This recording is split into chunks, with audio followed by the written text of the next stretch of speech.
विलायत न्यूज़ में आपका स्वागत है। हम आज आप लोगों के लिए वर्षों से जारी यमन युद्ध पर एक स्पेशल रिपोर्ट लेकर हाजिर हुए हैं। यमन के लोगों का है। हम सिर्फ एक चीज़ चाहते हैं और वो ये कि यमन को यमन के लोगों के हवाले कर दें, उन्हें उनके हाल पर छोड़ दें। हम और यमन में मौजूद तमाम बाहरी सेनाएं यमन से वापस चली जाएं। ये बोल किसी आम आदमी या यमन जंग में हिस्सा ले रहे किसी कबीले के सरदार के नहीं, बल्कि सऊदी अरब के तानाशाह के हैं। जी हाँ, आपने सही सुना। ये बोल हैं सऊदी अरब के पूर्व तानाशाह मलिक फैसल के। यमन को युद्ध की दलदल में धकेलने वाले सऊदी अरब के क्राउन प्रिंस मोहम्मद बिन सलमान को सऊदी अरब के पूर्व तानाशाह मलिक फैसल से सबक सीखने की ज़रूरत है। यमन को यमन के लोगों पर छोड़ने और यमन की किस्मत का फैसला खुद यमन के लोगों को करने देने की बात करने वाला कोई और नहीं, बल्कि सऊदी अरब के भूतपूर्व तानाशाह मलिक फैसल थे। जी हाँ, सऊदी अरब के पूर्व तानाशाह और यमन की मौजूदा जंग की आग भड़काने वाले वर्तमान सऊदी क्राउन प्रिंस मोहम्मद बिन सलमान के चचा मलिक फैसल। 60 के दशक में यमन गृह युद्ध से जूझ रहा था। एक तरफ राजशाही के समर्थक थे तो दूसरी तरफ लोकतंत्र की मांग के लिए लड़ रहे आम नागरिक।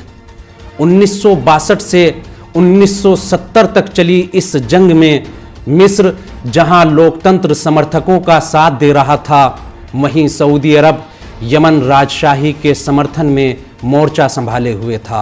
मलिक फैसल को बिन सलमान से जो चीज़ अलग करती है वो ये कि मलिक फैसल अपने भतीजे मोहम्मद बिन सलमान से कहीं ज़्यादा होशियार थे। यमन युद्ध शुरू हुए 2 साल हो चुके थे। मलिक फैसल समझ गए सऊदी अरब इस युद्ध की दलदल में धंसता जा रहा है। वो संकट को समझ गए और बार बार इस बात पर जोर देते रहे कि यमन युद्ध को रोका जाना चाहिए और यमन के मामलों को यमन के लोगों को ही हल करने देना चाहिए। 60 के दशक में मक्का मुकर्रमा में हाजियों के मजमे से खिताब करते हुए मलिक फैसल ने कहा, हम सिर्फ एक चीज़ चाहते हैं और वो ये कि हम और हमारे मिस्री भाई यमन से हट जाएं और अपने यमनी भाइयों को उनकी मुश्किलों का हल करने और अपनी किस्मत का फैसला करने के लिए अकेला छोड़ देना चाहिए। हम सिर्फ इतना चाहते हैं कि वो बिना किसी बाहरी दखल के अपनी किस्मत का फैसला खुद करें। मलिक फैसल ने जो कुछ हाजियों के बीच कहा, सितंबर 1964 में लेबनानी पत्रकार आदिल मालिक को अन्नहार समाचार पत्र के लिए दिए गए इंटरव्यू में भी वही बातें दोहराई। आदिल ने पूछा, यमन युद्ध के 2 साल बीत गए हैं। इस युद्ध के खतरनाक नतीजे देखते हुए इस जंग के लिए आपका क्या नज़रिया है और इस समस्या का समाधान क्या है? जवाब में मलिक फैसल ने कहा, यमन की जंग यमनी लोगों का मसला है और इसका समाधान भी यमनी लोगों के ही हाथों में है। हमारा इस मुश्किल से क्या लेना देना? मैंने बार बार ये बात कही और आज भी कह रहा हूँ कि इस मुश्किल का हल यही है कि सभी बाहरी फौजें इस मुल्क से निकल जाएं और इस मुश्किल का हल खुद यमन के लोगों को तलाशने दें। यमन के मुस्तकबिल का फैसला खुद यमन के लोगों को करना है। अगर वो लोकतंत्र चाहते हैं तो देश में लोकतंत्र हो और अगर बादशाही सिस्टम चाहते हैं तो बादशाहत को बाकी रहना चाहिए। फैसल ने उस जंग में मारे गए लोगों की बात करते हुए कहा कि यमन के 2 लाख लोग मारे गए हैं, जिनमें बड़ी तादाद में महिलाएं और बच्चे भी शामिल हैं। वहीं मिस्र के भी 20,000 से अधिक फौजी इस जंग में मारे गए हैं। इस दुश्मनी का नतीजा क्या निकला? क्या यमन आज़ाद हो गया? मलिक फैसल ने यमन में बहाए गए इस खून पर अफसोस जताते हुए कहा, काश ये खून फ़िलिस्तीन की आज़ादी के लिए तल अवीव के सीने पर बहता।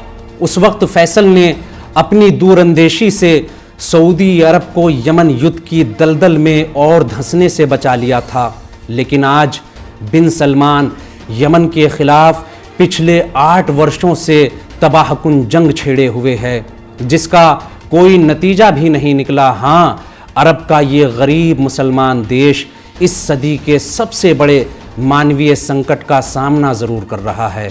बिन सलमान यमन के खिलाफ अपनी बर्बरता में तो कमी नहीं ला रहे, बल्कि अमेरिका और इसराइल की मदद से सऊदी अरब को इस दलदल में और आगे की तरफ ले जा रहे हैं, जबकि दुनिया जान रही है कि रियाज हारे हुए घोड़े पर बाजी लगा रहा है।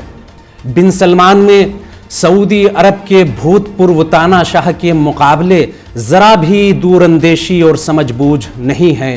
बिन सलमान को यमन युद्ध के बारे में मलिक फैसल के रवैये को जानने और समझने की ज़रूरत है। आदिल मालिक ने जब फैसल से इंटरव्यू के आखिर में यमन के बारे में कोई बात या उनकी इच्छा जानना चाही, तो मलिक फैसल ने कहा कि मैं दिल की गहराई से सिर्फ एक आरजू करता हूँ, और वो ये कि किसी के खिलाफ साजिश या षड्यंत्र के बगैर हम उनके दिलों से नफ़रत और कीने को ख़त्म कर सकें और अपनी सारी कोशिशें और ध्यान इस्लाम दुश्मन ताकतों पर केंद्रित कर दें। देखना ये है कि बिन सलमान अपने चचा सऊदी अरब के भूतपूर्व तानाशाह की यमन युद्ध के बारे में नीतियों से कोई सीख लेते हैं या नहीं। सऊदी अरब यमन युद्ध की इस दलदल से निकलता है या यमन के आम नागरिकों के खिलाफ उसके हमले और बर्बरता इसी तरह जारी रहेगी। यमन युद्ध के सिलसिले में हमारी इस स्पेशल रिपोर्ट में आज इतना ही। ऐसी ही दिलचस्प रिपोर्ट जानने के लिए विलायत न्यूज़ से जुड़े रहें।